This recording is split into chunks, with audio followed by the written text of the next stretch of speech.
Good morning, everybody. Happy Thursday. We have an amazing show for everybody today. What do we have, Krystal? Indeed, we do. We got Zed Jelani on. He actually has a fantastic mini doc about a pharmaceutical plant that is closing down in West Virginia with deep ties to the Manchin family. A lot to get into with him on that. New details about how the FBI botched their investigation into the serial predator Larry Nassar, who was, of course, the longtime doctor of the USA gymnastics team. Just horrific details there. We also have new voices, both left and right, calling for intervention in Cuba. Bay of Pigs wasn't enough for these people. They're always clamoring for more. On the regime change front, we also have George W. Bush and some comments on Afghanistan. We're going to dig into the numbers on inflation, what's real, what do you need to be concerned about, what is not real.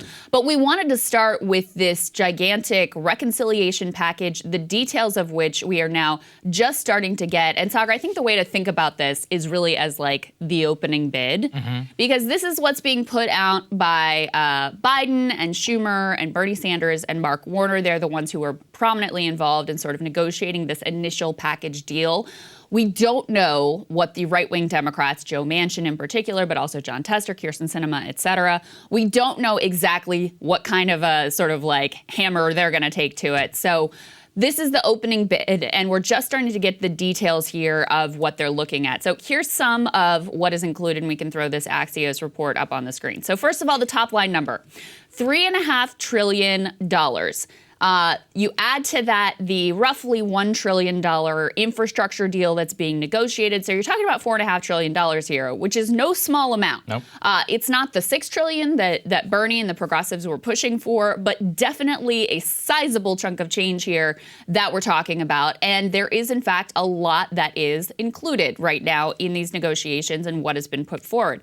To start with, you've got universal pre-K for 3- and 4-year-olds. You have free community college. You have money towards elder care. You have paid family leave, although there's some bad, weird loopholes in there that need to be ironed out, but paid family leave. You've got an extension of that child tax credit, the checks of which are starting to hit people's accounts today. Yep, literally. Sizable, significant benefit, helps to catch the U.S. up with the rest of the developed world in terms of providing for our children, reducing childhood poverty, probably reduce childhood poverty by somewhere around a third. Some people say it's a half, but because of difficulties in getting checks to everybody, it's probably more like a third.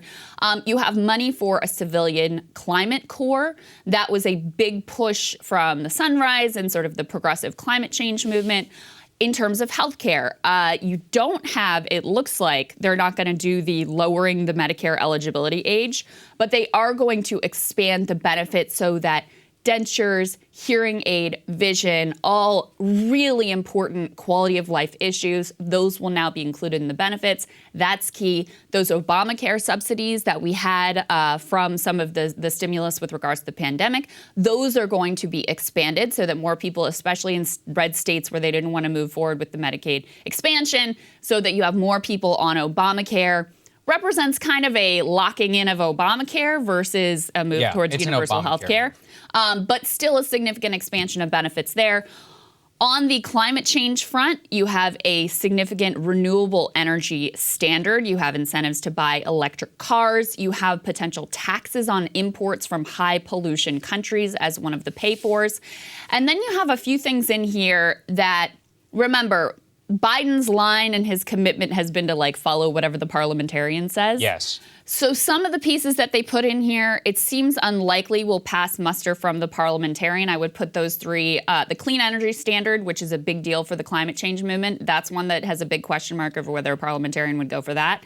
Immigration reform, again, big question mark, whether parliamentarian would go for that. And then one that's, of course, near and dear to my heart, the PRO Act, also included in this reconciliation bill.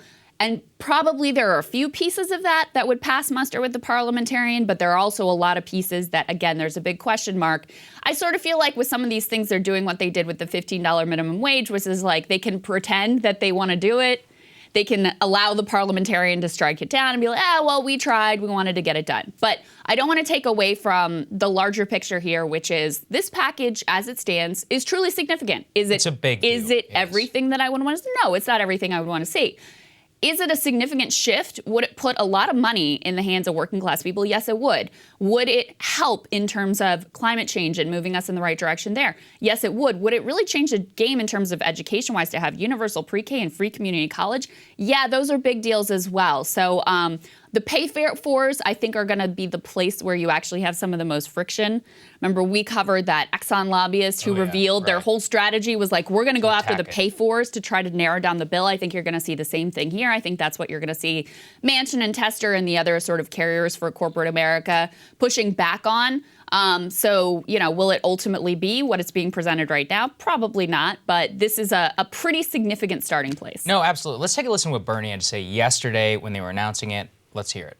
The American people have seen the very rich getting richer and government developing policies which allow them to pay, in some cases, not a nickel in federal income taxes. They've seen corporations make huge profits. In some cases, they're not paying a nickel in taxes. And what this legislation says, among many, many other things, that those days are gone. The wealthy and large corporations are going to start paying their fair share of taxes so that we can protect the working families of this country.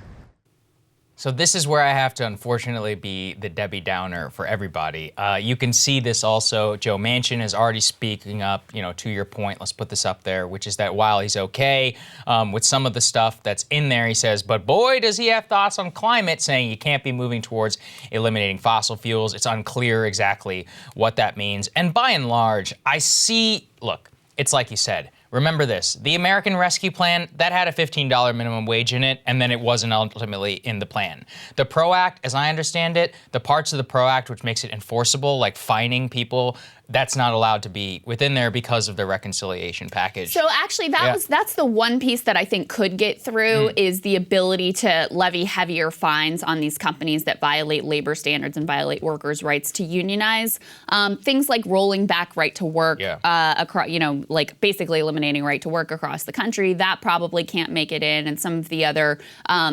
The PRO Act also allows more militant, like striking and organizing tactics. That probably doesn't have a budgetary impact, according to the parliamentarian. So I actually think the fines might be the one part that can get through, but a lot of the other pieces won't. What explained to me is that it has to be, remember, because everything with the pay-fors and the revenue, anyway, it's alchemy, as we described it previously. And immigration reform is another one where I just think there's absolutely no chance.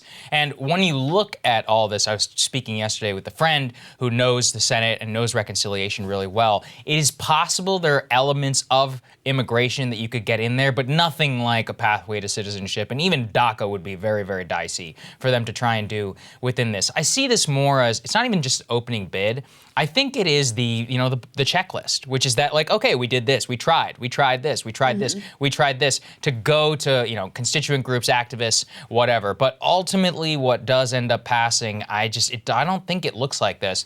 I saw Kyle actually tweet this morning, I thought it was a great line, which is that the parliamentarian actually essentially has a line veto for this entire thing. Which this can go in, that can't go in. Bananas. Well, and remember, they could fire the parliamentarian, they could hire a new one, which is what the Republicans did for the Bush tax cuts back in 2000. So this time, they are very much at the whims of how this particular parliamentarian is going to interpret this. I don't want to, downplay. I think there's some good social welfare elements to the bill, and I think those very likely will pass. Those will keep muster. But some of the more fringe stuff, like you were saying, with the clean energy standard, almost no chance. The carbon tariff, I mean, look, if that's what I need to do to get damn China, fine. Turns out it's the highest polluting nation on earth, which Sunrise and all those people like to ignore all the time. So cool with me if we want to tariff them. All of these things, though, it will be very dicey. And then here's the other part, which I don't think people are taking into consideration. The House also is very tight, right? We got 6 votes only in the House of Representatives for Democrats. So they also are going to have sizable veto and the ability to come in and say, like, no, we're not going to have this part. And remember the way that this works, guys, which is that the Senate wants to pass both of these bills by the August reconciliation, which is very, very close. I'm sorry, the August recess. So the process-wise, they would not only have to pass both of those bills, then the House would have to pass their version. Then they would have to reconcile those two, and then the Senate would have to repass those, and then the House would have to pass it, and then the president would have to sign it. I see so many roadblocks ahead of this. Like, I see a lot of hope from a lot of people online, and I'm like, you know, I wouldn't hold my breath if I were you. That being said, it is a significant achievement. And look, I like to see big things happen in Washington. So I, you know, in a way, like just procedurally, I hope it goes through because I think it's good whenever legislation passes. There are a lot of hurdles and roadblocks between here and actually getting anything done through reconciliation. Effectively, what they'll do in terms of this process is it's different than, writing normal legislation and then you pass it through. They give instructions to each of the committees with basically dollar amounts, which is why some of this is sort of squishy of like exactly what these programs are going to look like and exactly what they're going to do on healthcare or education or PROACT or any of these things. That's why it's kept a little bit high level and a little bit loose.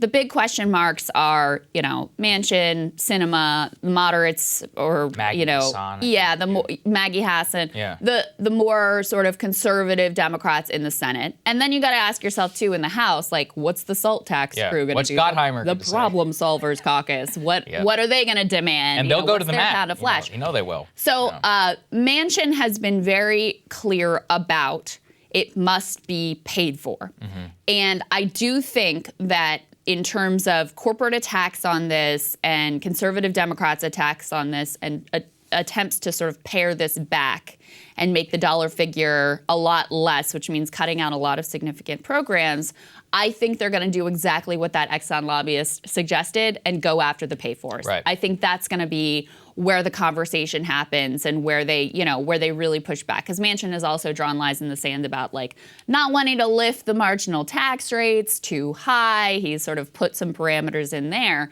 So if you can't garner enough revenue ultimately to pay for the size that they want here, that would be what I would look for in terms of how they're actually going to go after this, because it's hard to attack any of these programs individually. They're all very popular. Like if you talk about any of these individual pieces, paid family leave, free community college, universal pre-K, expanding Medicare benefits, all of these programs individually, even the renewable energy standards, all of this is individually extremely popular. So what will they do to try to knock it back without having to go directly after any one of these programs? They'll go after the pay-fors. They'll say, we have to make it deficit neutral, and we don't want to raise taxes too much. That'll be the sort of line that they pursue. So, with regards to the parliamentarian, you can also see in all of this why Biden and the, Democratic Party powers that be decided to give the parliamentarian a line item veto because it's very convenient for them. Yeah, because they don't have to do it. Like you can be like, they can pretend. Look, we tried on immigration reform. Right. The parliamentarian just said we couldn't do it. And I do think with immigration reform, I mean, this was a key promise to a lot of, important constituencies and very important to the base of the Democratic Party who care a lot about this. And so this is a way for them to be like, we tried, guys. We really do care about immigration reform, without actually having to push and fight to truly get something done, which would be a very politically fraught battle, et cetera. If they actually have did no interest in it will light the country on fire, and I think the GOP guaranteed would win in the midterms. It would be one of the biggest culture war battles of all time. I think they'd be fools, frankly, to include it in a reconciliation package like this. So, look, I just think at the end of the day, it's like you said, the parliamentarian is going to be the line-by-line veto, and none of this is even written. That's just a part that I don't think people understand. Yeah. It's not written. As you said, the actual committees still have to go through and figure out this part, that part. You can negotiate all you want. John Tester, what did he say? A, quote, shit pile of money is how he refused. That's the senator's words, not mine. Yeah. In terms of referring to what this thing is. There are a lot of reservations, and there will be, I think, a ton of backroom haggling, and the end result is not going to look anything like this. So before people start celebrating and all of that, I would just, I wouldn't hold my breath. All that, like I said, even if they pass $2 trillion, that's a lot of money. Yeah, I do think you are going to get something through. Yeah. At the end of this process, It's not going to be totally hamstrung and nothing happens. I think it will be pared back. I think some of the key priorities here that are really important to people are going to either be struck by the parliamentarian or struck by Joe Manchin, not allowing the price tag to go up into the $3 or $4 trillion mark. But I think you will end up with something getting through, and we'll see what those pieces ultimately end up being. Absolutely. Hey guys, thanks so much for watching. That's right. Just as a reminder, you can become a premium subscriber today. Watch the full show completely uncut, our reactions to each other's monologues. You get to listen to it. You get to ask us questions, all that good stuff. Link is right there in the description or at breakingpoints.com. Best of all, great way to say screw you to the mainstream media.